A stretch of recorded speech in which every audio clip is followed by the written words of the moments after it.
پاکستان جنوبی اور وسطی ایشیا میں رابطے کا ذریعہ خطے میں کلیدی حیثیت۔ اسلام آباد میں ریجنل ٹرانسپورٹ منسٹر کانفرنس 2025 سے خطاب کرتے ہوئے اسحاق ڈار کا کہنا تھا کہ پاکستان علاقائی رابطوں کو بڑھانے میں اہم کردار ادا کر رہا ہے۔ معاشی ترقی میں ٹرانسپورٹ کا شعبہ کلیدی حیثیت رکھتا ہے۔ علاقائی روابط کا فروغ اجتماعی ترقی کے لیے ناگزیر ہے۔ ان کا کہنا ہے کہ پاکستان کی شاہراہیں علاقائی رابطہ کاری میں کردار ادا کر رہی ہیں۔ حکومت ریل اور روڈ نیٹ ورک کو ترجیحی بنیادوں پر فروغ دے رہی ہے۔ روابط کے فروغ سے ہی اجتماعی ترقی کا ہدف حاصل کیا جا سکتا ہے۔ نائب وزیر اعظم اسحاق ڈار نے کہا کہ سی پیک کے تحت روڈ منصوبے رابطوں کے حوالے سے اہم ہیں۔ پاکستان اور ازبکستان کے درمیان ریلوے نیٹ ورک کا منصوبہ زیر غور ہے۔ پاکستان جنوبی اور وسطی ایشیا کے ساتھ تجارت کے فروغ کے لیے پرعزم ہے۔ ان کا کہنا تھا کہ بجلی کے منصوبے توانائی میں کفالت کے حوالے سے اہم ہیں۔ ہم اپنی بندرگاہوں کو جدید خطوط پر استوار کر رہے ہیں۔ ہم ای پورٹ کے منصوبے پر بھی کام کر رہے ہیں۔ پاکستان برآمدات پر مبنی معاشی ترقی کے لیے اقدامات کر رہا ہے۔ کانفرنس سے خطاب کرتے ہوئے وزیر ٹرانسپورٹ علیم خان کا کہنا ہے کہ ٹرانسپورٹ کا مربوط نظام کسی بھی ملک کی ترقی کے لیے نہایت اہمیت رکھتا ہے۔ پاکستان شعبہ ٹرانسپورٹ میں جدید ٹیکنالوجی کو بروئے کار لا رہا ہے تاکہ اس کے نظام میں مزید بہتری لائی جا سکے۔ عوام کو سستا گوشت فراہم کرنے کے لیے مٹن، بیف اور چکن کی ایکسپورٹ پر پابندی کی تجویز۔ لاہور حکومت کی جانب سے عوام کو سستا گوشت فراہم کرنے کا فیصلہ کیا گیا۔ ذرائع وزارت پیداوار کے مطابق سیلاب سے زراعت اور لائیو اسٹاک کے متاثر ہوئے ہیں، لہٰذا مٹن، بیف، انڈے اور چکن کی ایکسپورٹ پر کچھ عرصہ کے لیے پابندی کی تجویز دی گئی ہے۔ ان چیزوں کی ایکسپورٹ پر پابندی سے ان کی قیمتیں کم ہوں گی۔ ذرائع کا بتانا ہے کہ گوشت کی بے جا بڑھتی قیمتوں کا اثر چکن پر بھی پڑ رہا ہے۔ وزارت پیداوار کے ذرائع کے مطابق بیف کی سرکاری قیمت 800 اور مٹن کی 1600 روپے کلو ہے۔ لاہور سمیت ملک کے کسی شہر میں سرکاری قیمت پر گوشت نہیں بیچا جا رہا۔ ذرائع کا کہنا ہے کہ مٹن 2500 سے 3000 روپے فی کلو بیچا جا رہا ہے۔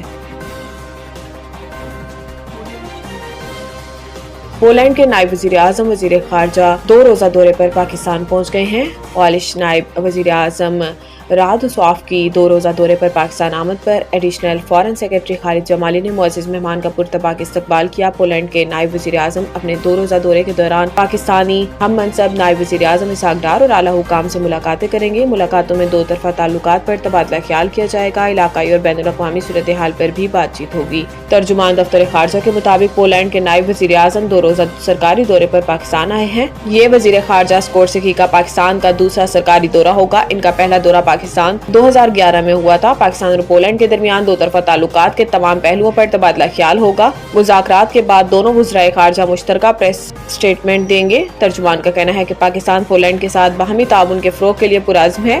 سفارتی ذرائع کا کہنا ہے کہ پولش وزیر خارجہ یہ 2 روزہ دورہ وزیر خارجہ اسحاق ڈار کی دعوت پر کر رہے ہیں۔ عمران خان کی ضمانت کی درخواستوں پر آئندہ تاریخ پر حکام سے تمام مقدمات کا مکمل ریکارڈ طلب۔ بانی chairman P T I Imran Khan کے خلاف 26 نومبر احتجاج کے 6 مقدمات کی سماعت ہوئی، جس کے دوران عدالت نے آئندہ تاریخ پر تمام 6 مقدمات کا مکمل ریکارڈ طلب کر لیا۔ عدالت نے بانی چیئرمین پی ٹی آئی کی ضمانت درخواستوں کی سماعت 6 نومبر تک ملتوی کر دی۔ انسداد دہشت گردی کی خصوصی عدالت کے جج امجد علی شاہ نے سماعت کی۔ آج بھی ضمانت کی درخواستوں پر دلائل نہ ہو سکے۔ مقدمات میں تھانہ نصیر آباد کے کانسٹیبل کے قتل کا مقدمہ بھی شامل ہے۔ عدالت نے آئندہ تاریخ پر تمام 6 مقدمات کا مکمل ریکارڈ طلب کر لیا۔ مقدمات میں بشرا بی بی سمیت تمام ملزمان کی ضمانتیں منظور ہو چکی ہیں۔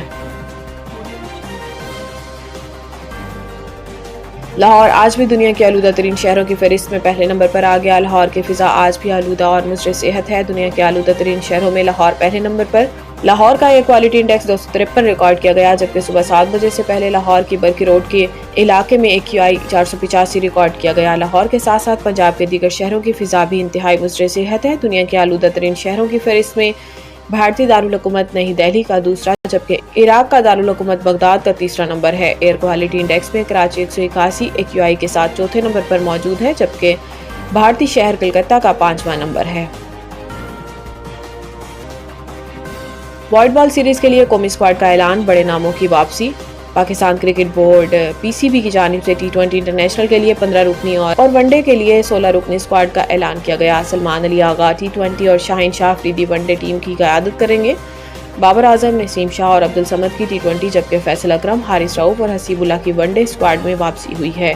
عثمان طارق پہلی بار T20 انٹرنیشنل اسکواڈ میں شامل ہوئے۔ پاکستان اور جنوبی افریقہ کے درمیان T20 انٹرنیشنل سیریز 28 اکتوبر سے 1 نومبر تک کھیلی جائے گی، جبکہ ون ڈے سیریز فیصل آباد میں 4 سے 8 نومبر تک کھیلی جائے گی۔ بعد ازاں پاکستان اور سری لنکا کے درمیان ون ڈے سیریز 11 سے 15 نومبر تک راولپنڈی کرکٹ اسٹیڈیم میں کھیلی جائے گی۔ اس سیریز کے بعد سری لنکا اور زمبابوے کے ساتھ سہ ملکی T20 سیریز 17 سے 29 نومبر تک راولپنڈی اور لاہور میں کھیلی جائے گی۔